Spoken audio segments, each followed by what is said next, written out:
ईश्वर का दिया कभी अल्प नहीं होता, जो टूट जाए वह संकल्प नहीं होता। लक्ष्य के रास्ते में हार को न आने देना, लक्ष्य का कोई अन्य विकल्प नहीं होता। एक लक्ष्य, एक शपथ, एक उद्देश्य था उन हाथों को चूम लेने का जिनके पास पुस्तकें तो हैं पर ज्ञान नहीं, सपने तो हैं पर सपनों को साकार करने की सामर्थ्य नहीं। इसी बात से प्रेरित कुंदनलाल ट्रस्ट ने हिंदू पुत्री पाठशाला को अपनाया और हर वर्ष 2 बुद्धिमान विद्यार्थियों को कुंदन विद्या मंदिर में निःशुल्क शिक्षा देने का निर्णय लिया।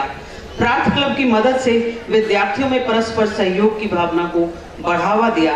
आज हम गर्व के साथ कह सकते हैं कि कुंदन परिवार शहर के अन्य कुंदनों पर भी अनुग्रह रखता है, अपना सा समझता है। जद डुलदा खून शहीदां दा, तकदीर बदलदी कौमां दी, रबिया नाल खोपर लेंदे तां तदबीर बदलदी कौमां दी। साथियों, देश नूं अंग्रेज़ां दे चंगुल तो आजाद कराउण लई साडे अणगिणत वीरां ने अपनियां जानां कुर्बान कीतियां। आखिर 15 अगस्त 1947 नूं असीं आज़ादी प्राप्त कीती। उन्हां वीरां दीयां कुर्बानियां ते चानण पाउण लई हुण साडे सामने आ रही है नाज़प्रीत।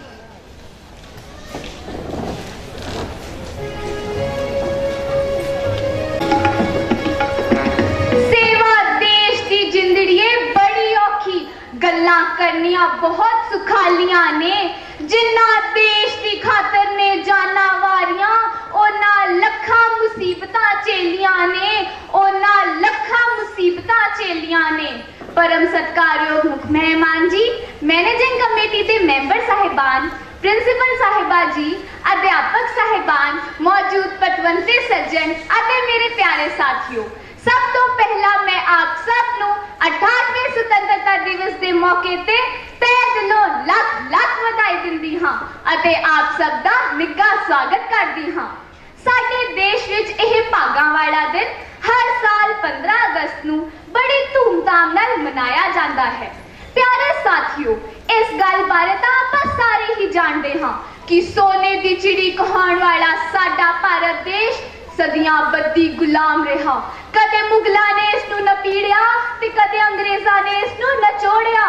अंग्रेज लोग जो केवल व्यापार के सिलसिले विच भारत आए सन, ओह इन्ने चलाक निकले कि उन्होंने समुचे भारत पे अपना कब्जा कर लिया ते इसनूं बुरी तरह लुटन लग पे। पर दोस्तों, बदी दा अंता होके ही रहंदा है। अंग्रेजी जुल्मां तो छुटकारा पाउण लई फिर सारे भारती एकमुठ होए ते उन्होंने गोरियां खिलाफ मुहिम शुरू कर दी। लाला लाजपत राय, भगत सिंह, राजगुरु, सुखदेव अते चंद्रशेखर आजाद वर्गे देशभक्तां ने अपनियां छातियां ताण के गोरियां नूं वंगारिया ते अपनियां जानां दी कुर्बानी दे के देश नूं अंग्रेज़ां दे पंजे तो मुक्त कराया। 15 अगस्त 1947 दा ओह करमां वाला दिहाड़ा सी जदों असीं आजाद भारत विच साह लिया।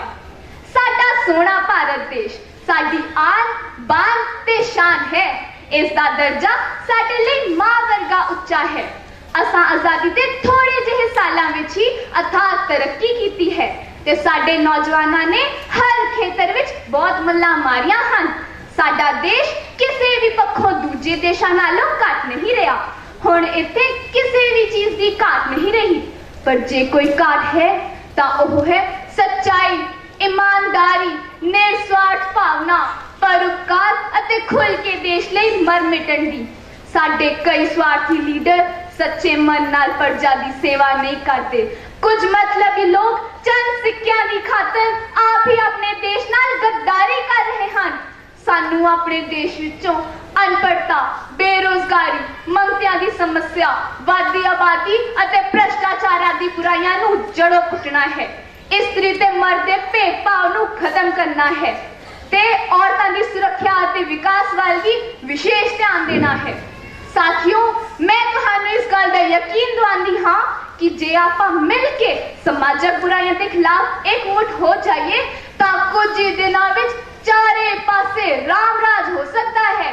सानू अपने अंदरों स्वार्थ भावना दा त्याग करके अपने देश नू उच्चियां बुलंदियां ते पहुंचाना है तां जो साडा भारत देश पूरी दुनिया उत्ते गहरे बदलाव वांग छा जावे ते कोई भी दुश्मन इस गल गहरी अख नाल ना वेख सके।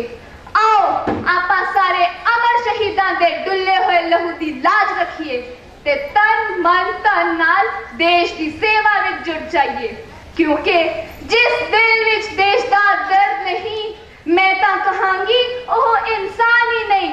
जिस देश दी धरती नू गैर मिदन अपने देश दी ओह संतान नहीं। जिस दिल विच प्यार अपनत नहीं अपने देश दी ओह शान नहीं।